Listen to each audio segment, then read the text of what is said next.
कोकणच्या विकासाचा विषय निघाला की काही लोक अचानक पर्यावरण प्रेमी, तज्ञ आणि कोकणचे स्वयंघोषित राखणदार म्हणून पुढे येतात. गावागावात बैठका, सोशल मीडियावर पोस्ट, अफवा आणि भीतीचं वातावरण निर्माण करण्याचा प्रयत्न सुरू होतो. पण प्रश्न असा आहे की हेच लोक वर्षातील किती दिवस कोकणात राहतात? मुंबई सुखानं राहायचं, तिथल्या उद्योगांमधून रोजगार घ्यायचा, आधुनिक सुविधा वापरायच्या, पण कोकणात एखादा प्रकल्प आला की त्याला विरोध करायचा. ही दुटप्पी भूमिका किती दिवस चालणार आहे? होय, मी कोकणी आहे म्हणून माझ्या कोकणी बांधवांना हक्कानं जाब विचारतोय. हा जाब तुम्हाला दुखावण्यासाठी नाहीये, हा जाब डोळ्यावरची पट्टी उघडण्यासाठीच आहे. मुंबई आणि परिसरात अनेक मोठे औद्योगिक प्रकल्प, रिफायनऱ्या आणि रासायनिक उद्योग आहेत. त्या भागात लाखो लोक राहत आहेत, रोजगार मिळवत आहेत, आपलं भविष्य घडवत आहेत. मग कोकणच्या मोकळ्या माळरानावर कोणताही प्रकल्प येण्यापूर्वीच त्याला राक्षसासारखं का दाखवलं जातंय? हा आम्हाला पडलेला प्रश्न आहे. विकासाचा विचार करण्याआधी भीतीचं राजकारण का केलं जातंय? हा थेट सवाल आहे. कोकणी माणसानं भावनिक प्रचारापेक्षा वास्तव, विज्ञान आणि विकासाच्या संधीकडे डोळसपणे पाहण्याची वेळ आली. याच विषयावर माझ्या कोकणी बांधवांचे डोळे उघडण्यासाठी वास्तववादी दृष्टिकोनासोबत घेऊन आलोय जापसा. नमस्कार, मी साईनाथ गावकर. आपणा सर्वांचं कोकणशाहीच्या जापसांमध्ये स्वागत करतो. बांधवांनो, कोकणातील सर्वात मोठी समस्या कोणती असेल तर ती म्हणजे स्थलांतर. आज जवळपास प्रत्येक घरातील तरुण मुंबई, पुणे किंवा परदेशात रोजगारासाठी गेलाय. गावात वृद्ध आई वडील आणि बंद पडलेली घरं दिसतात. जर कोकणात उद्योग, रोजगार आणि गुंतवणूक आली नाही तर पुढच्या पिढ्या गावात कशा टिकणार? अहो, मी ज्या शाळेत शिकलो त्या माध्यमिक शाळेत यंदाच्या शैक्षणिक वर्षात इयत्ता 8वी मध्ये अवघे 25 विद्यार्थी आहेत. माझ्या गावातच नव्हे तर संपूर्ण कोकणात, प्रामुख्यानं रत्नागिरी, सिंधुदुर्गात ना जन्मदर घटलाय ना मृत्यूदर वाढलाय. तुम्ही म्हणाल विद्यार्थी इंग्लिश मिडियमला जात आहेत. अहो, पण तसंही नाहीये. गावांमधल्या इंग्लिश मिडियमची सुद्धा अवस्था तशीच आहे. या सर्वाला जबाबदार कोण? स्थलांतर. फक्त गणपती, उन्हाळी सुट्टी आणि पर्यटनासाठी गावात येऊन प्रकल्प नको अशी भूमिका घेणं सोपं आहे हो. पण वर्षाचे उर्वरित 350 दिवस गावात राहणाऱ्या युवकांच्या रोजगाराचा प्रश्न कोण सोडवणार आहे? गावात राहणाऱ्या लोकांच्या आर्थिक प्रगतीची जबाबदारी कोण घेणार आहे? बरं, आम्ही गाववाले सुद्धा कमी नाहीये. ऐकीव माहितीनं प्रकल्पांना विरोध करण्यासाठी मिटिंगा घेत सुटलो. अहो, प्रकल्प नेमका आहे तरी काय? त्यातून काय नुकसान होणार आहे का? फायदा कसा होईल? खरंच रोजगार मिळणार आहे का? याची उत्तरं शोधण्यापेक्षा आमका काय ऐकूचाच नाही ही भूमिका रेटून नेण्यात काय अर्थ आहे? याचा अर्थ असा नाही की कोणताही प्रकल्प डोळे झाकून स्वीकारावा. पर्यावरण, स्थानिकांचा हक्क, नुकसान भरपाई, पुनर्वसन आणि सुरक्षितता याबाबत प्रश्न विचारणं हा प्रत्येक नागरिकाचा अधिकार आहे. पण तक्त्यांवर चर्चा होण्याऐवजी अफवा, भावनिक प्रचार आणि दिशाभूल सुरू असेल तर त्यातून कोकणचं नुकसानच होणार आहे. कोकणाला फक्त पर्यटनावर अवलंबून ठेवून चालणार नाही. पर्यटन महत्वाचं आहेच, पण त्यासोबत उद्योग, मत्स्य व्यवसाय, कृषी प्रक्रिया उद्योग, लॉजिस्टिक, शिक्षण आणि रोजगार निर्मितीची साधनं उभी राहिला.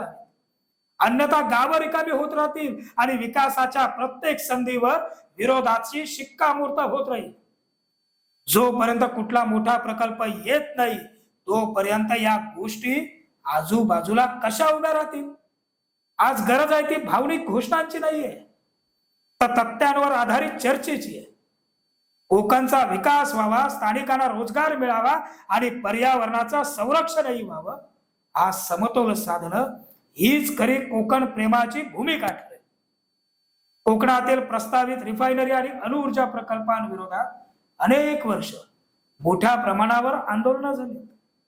पर्यावरणाचा ऱ्हास होईल, आंबा बागायती संपतील, पाऊस कमी होईल, शेती उद्ध्वस्त होईल अशी अनेक भीती जनतेसमोर मांडल्या गेल्या. मात्र आज वस्तुस्थिती काय हो? ज्या रिफायनरी आणि अणुऊर्जा प्रकल्पांमुळे कोकण उद्ध्वस्त होणार असे दावे करण्यात आले, ते प्रकल्प प्रत्यक्षात उभे राहिलेच नाहीत किंवा पुढे सरकले नाहीत.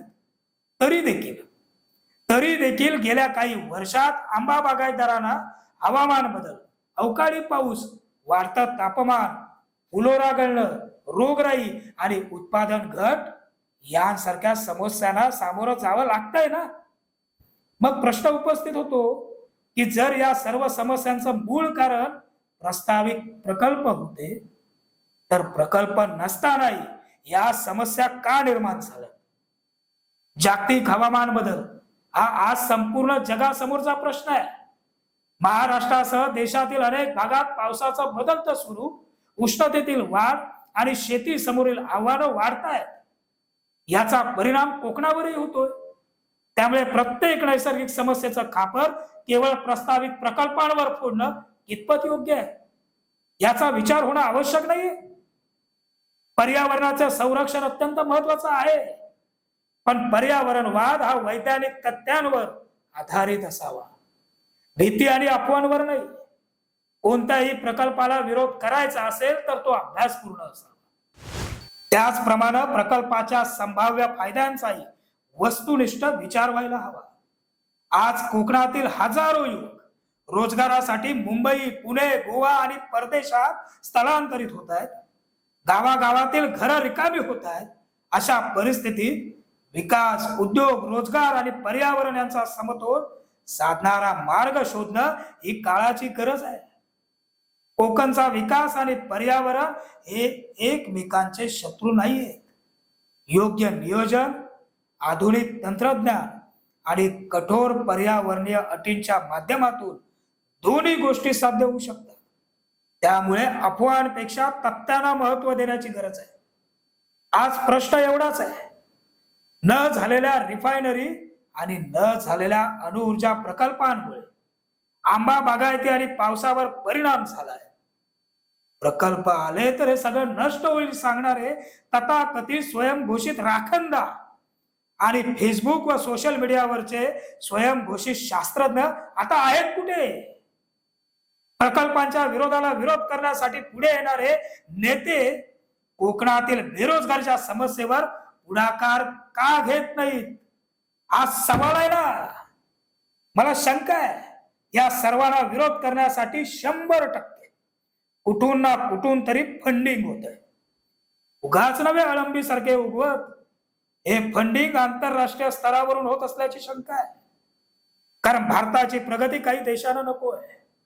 त्यामुळे याबाबत कोकणी माणसानं निदान आता तरी डोळे उघडून पाहणं, त्याची चिकित्सा करणं, चांगलं काय आणि वाईट काय हे तोलून मोजून पाहणं आवश्यक आहे. कोकणी माणसानं भावनिक प्रचारापेक्षा वास्तव, विज्ञान आणि विकासाच्या संधीकडे डोळसपणे पाहण्याची वेळ आली. म्हणून शेवटाला हक्कानं सांगतोय, कोकणी माणसा जागा हो. अफवा आणि भीतीच्या राजकारणापेक्षा तथ्य, विकास आणि भविष्यातील पिढ्यांचा विचार कर.